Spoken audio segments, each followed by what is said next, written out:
Just gave us a whole lot of stats and brought us up to speed. And so just doing the math myself, over the last 2 years and in just slightly more than 1 square mile in Midtown, there has been more than 4 million square feet of new office delivered or now under construction.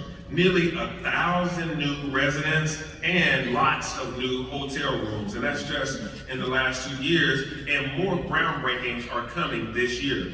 Tech Square Phase 3 will break ground this spring at West Peachtree and 5th Street. This will add more than 400,000 square feet of new space for research and collaboration.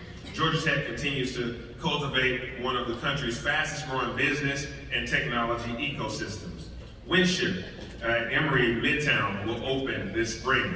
This is a $440 million project that will be staffed by 600 employees and will revolutionize cancer care, prevention, and research. Georgia's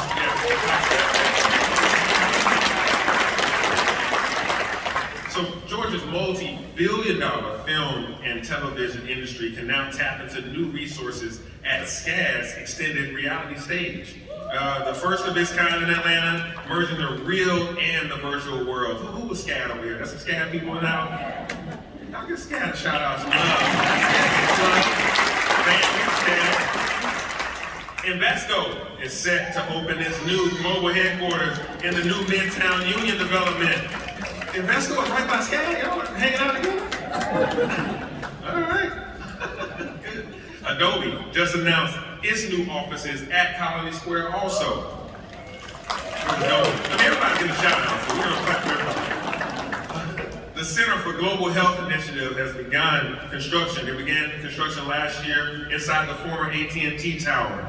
This is where life science organizations will team up with private sector health technology and manufacturing companies and collaborate with one another in the academic institutions around to reduce health disparities here in Atlanta and across the world. And later this afternoon, I'm joining Visa as they open their offices at Peachtree and 15th Street in the refurbished Promenade Central building. There will be 1,000 technology and client service workers in this new state-of-the-art space.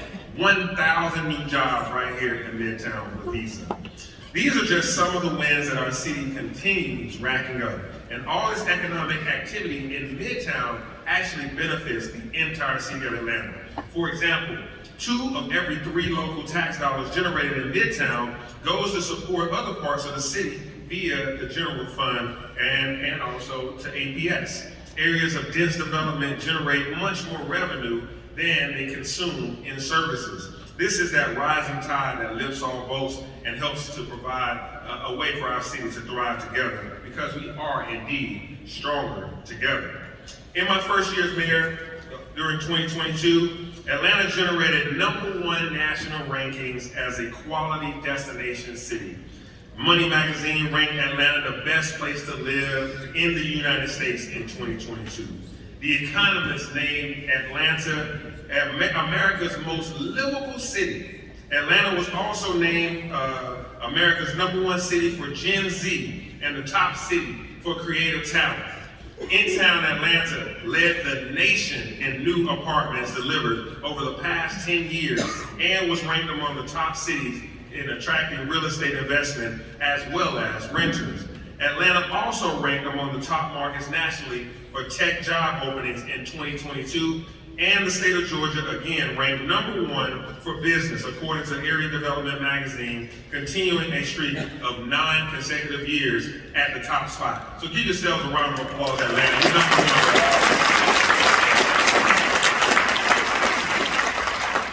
Last year, Atlanta also climbed 22 spots on the Trust for Public Land Park Score, the biggest move of any city in the country. This is demonstrating a commitment to ensuring that all Atlantans have access to fun, safe, and sustainable parks. The city of Atlanta ranked 100 out of 100 on the Human Rights Campaign Municipal Equality Index. So we got a perfect score on the HRC Municipal Equality Index. That's huge. This nationwide rating evaluates cities on how well they support LGBTQ people. For the 10th consecutive year, Atlanta's laws, policies, and services scored perfectly for their LGBTQ inclusivity and friendliness. The global nonprofit CDP placed Atlanta on its 2022 Climate Action A-list. This recognizes our bold leadership on environmental action and our transparency. Atlanta is helping to lead the way towards a zero carbon, resilient, and equitable future for all. Our commitments include the goal of ensuring that all Atlantans have access to 100% clean energy by 2035. This is a big goal, and we still plan to hit it. So now, Woodruff Arts Center has also continued to just lead the nation in many categories. It inked a new multi-year deal to host the TED Women's Conference that draws 1,000 attendees here, thought leaders, to the TED Talk format. And that's going to take place here in Atlanta. We're excited about that win. And then renowned conductor Natalie Stutzman joined the Atlanta Symphony Orchestra as music director last year, becoming only the second woman in history to lead a major American orchestra. All of that in the arts and culture. And because we know that not only do we talk about arts and culture and business wins and technology and parks improvements that makes the city robust, we also talk about progress on making our city safer.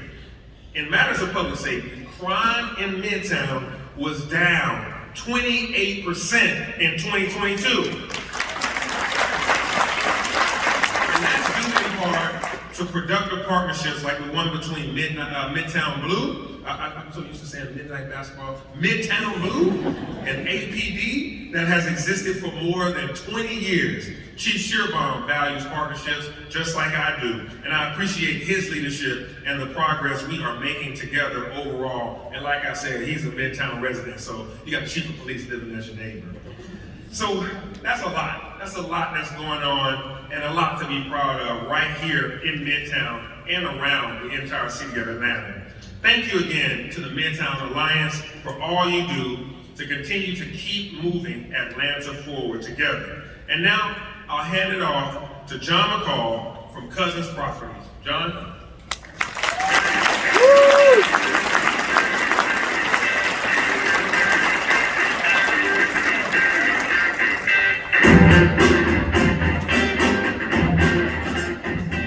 So let's give it up one more time for our great mayor.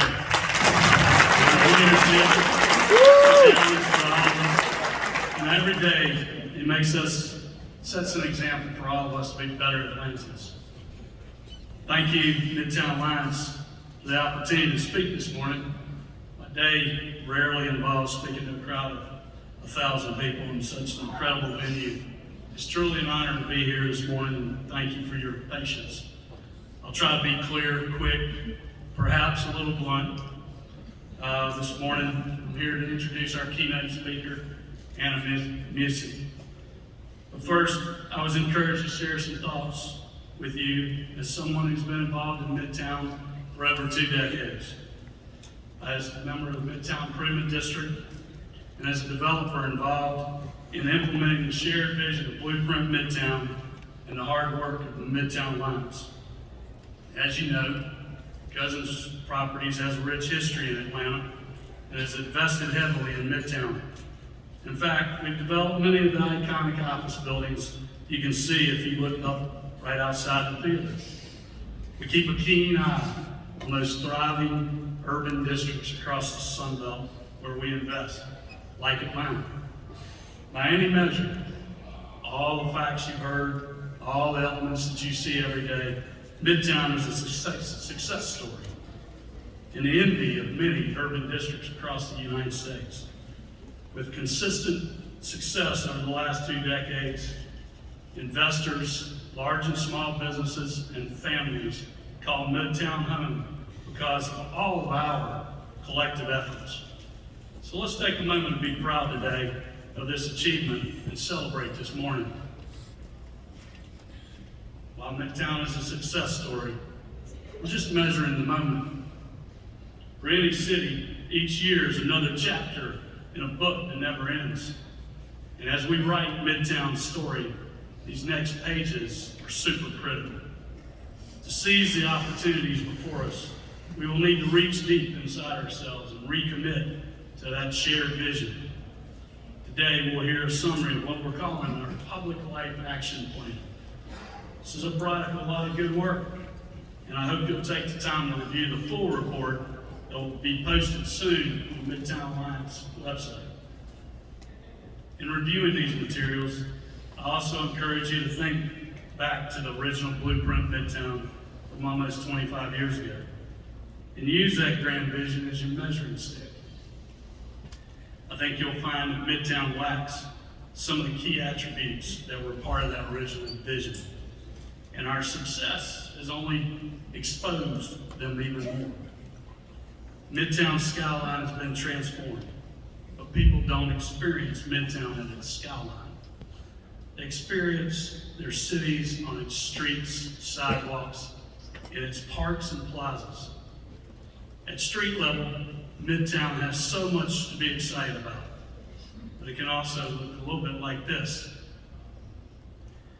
While inactive service streets exist in any district, the street level experience in our activity centers and the corridors that connect them must be strong and engaging.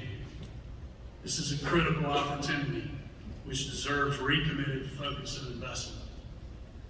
Having invested in Sunbelt cities across the U.S. in boom and bust times, several things are clear to me. To create an exceptional, thriving urban district, we've got to start by being brutally honest about what's working and what's not working, and importantly, why. This includes listening to the customer, the views of our diverse Midtown stakeholders, including our dogs. It is critically important. These needs and opinions evolve as the district evolves, and we must frequently listen. Nevertheless, a compelling invitation of public life at the street level is a safe bet for any future. And as one longtime board member reminded us, we must execute relentlessly with sustained impatience. Given the successes of Midtown, it'd be easy to just kind of kick back, coast, but places don't become exceptional by saying, this is good enough. To be honest, good enough is just not good enough. Not if we want Midtown and Atlanta to be best in class, exceptional, in fact. And it's going to take more than Midtown Alliance's hardworking staff to get us there. This is an ambitious opportunity, and we need the collective we to join together to tackle the task and challenges ahead. I've led the development and redevelopment of a handful of what most view as exceptional developments, which have enhanced our community's access to public spaces. But standing here today, I tell you, we could have done better at the street level, based on the objective measures that the Gale Studio uses. For most of us, including me, it's hard to hear your project critiqued by outsiders. But when it rings true, let's not ignore it. My experience has primarily been in the office market. And you've heard that market has gone through a few changes recently. Among them is a flight to quality and a flight to experience, where a rich array of amenities are no longer nice-to-haves, but must-haves. Companies and their employees view the office as a true destination and not simply an obligation. This flight to quality and experience not only applies at the individual office building level, but also at the district level. People invest in Midtown as a location of choice, as a place with a rich array of amenities and experiences, including third places to work, play, gather, collaborate, socialize, and not just from 9 to 5. At a district scale, these are similarly no longer nice-to-haves, but must-haves. Over the last several months, we've convened over 40 people in a multidisciplinary steering committee working with the professionals at Gale Studios. we've looked at where Midtown is today, where we need to be, and how to get there. This morning, you'll hear a summary of the action plan that is emerging from this work. We're excited to introduce this important work this morning, and as a call to action for all of us, to roll up our sleeves and get back to doing the things we do best, just getting it done. So please welcome Hannah to the stage from Gale Studios.